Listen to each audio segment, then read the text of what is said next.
So it's Friday afternoon and everybody's gone home, and I thought I'd have a go at Richard Findley's acorn challenge. Just what laugh. I thought it might be interesting to see how other wood turners go about doing the same thing. So this is Richard's little template, and I'm going to show you how I go on. So first of all, I've got my little blank in the lathe. It's tulip wood, 65mm square, about 150mm long, something like that. First of all, I need to make it round. Now Richard's given us a diameter of 63mm, so I'm going to set my verniers to about that. I use these cheapo little vernier calipers for this sort of thing, and it's very rare that I tighten it up. I just put my thumb on it and that will tell me whether or not it moves.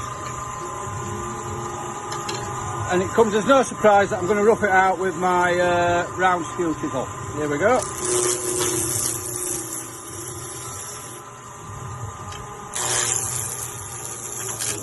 Oh dear. Well, if I tightened up the tailstock.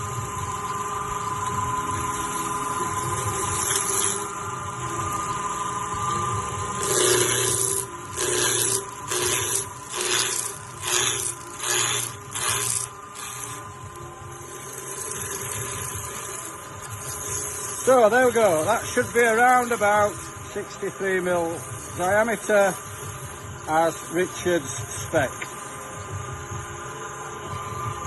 So this is the scale that I use. Don't ask me what angles it's ground at because I haven't got a clue, but it looks something like that.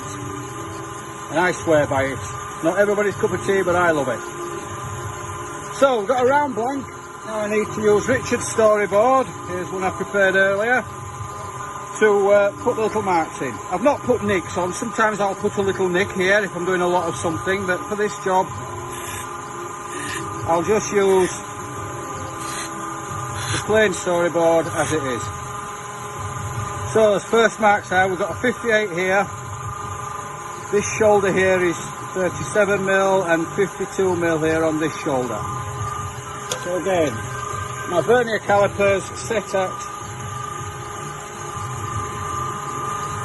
the given sizes. My thumb's just there and I can feel it move if it moves, but it probably won't.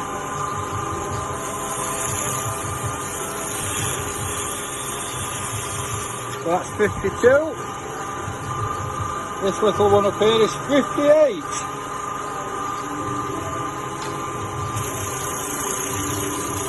Quite precise, Richard. And then we've got a 37 for the small, deeper shoulder. Again, vernier calipers adjusted to the right size, and down we go.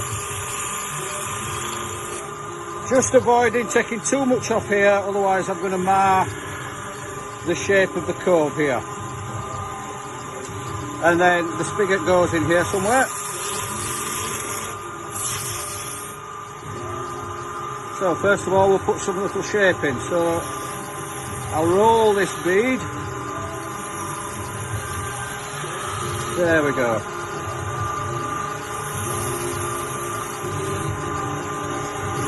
That's the base bead, and then there's a little half bead here. Lovely. And now this nice flowing curve here that we've got here. This is what I use for most of my spindle turning gouge work. It's actually a bowl gouge. As you can see, it ground to a very long fingernail. It's a 5/8 bowl gouge from Crown with a very long grind, and it does me nicely for this sort of thing. Making that lovely sweeping OG right down to that little shoulder or fillet just there. I'm just going to tidy that up with the skew, and then the cove proper, nibbling away from each side. So start with the flute heeled right over on its side. You can see how the bevel is going to be riding. As soon as that cut starts, I'll be riding the bevel. There we go. Always cutting downhill, never cutting uphill. And curving it round. There we go. Lovely. Nice little cove. A little bit of finesse in there, I think. Let's have a look. There, beautiful. And we'll just tidy up these two shoulders. And now for the nut proper.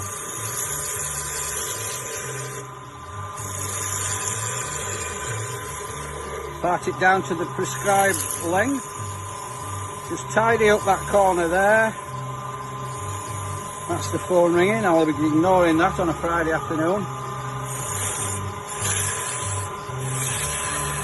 And then the nut shape. Nibbling away with the skew.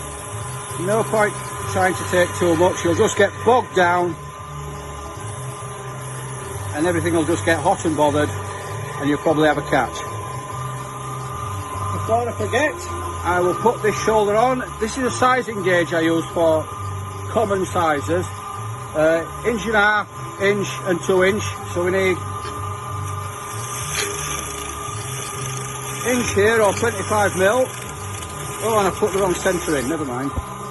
I've got 1.5 inch centre in here by mistake. I wasn't thinking that through. So we'll just have to leave a little shoulder there. Part it down a little bit closer, always as close as you dare. Little bit of sandpaper.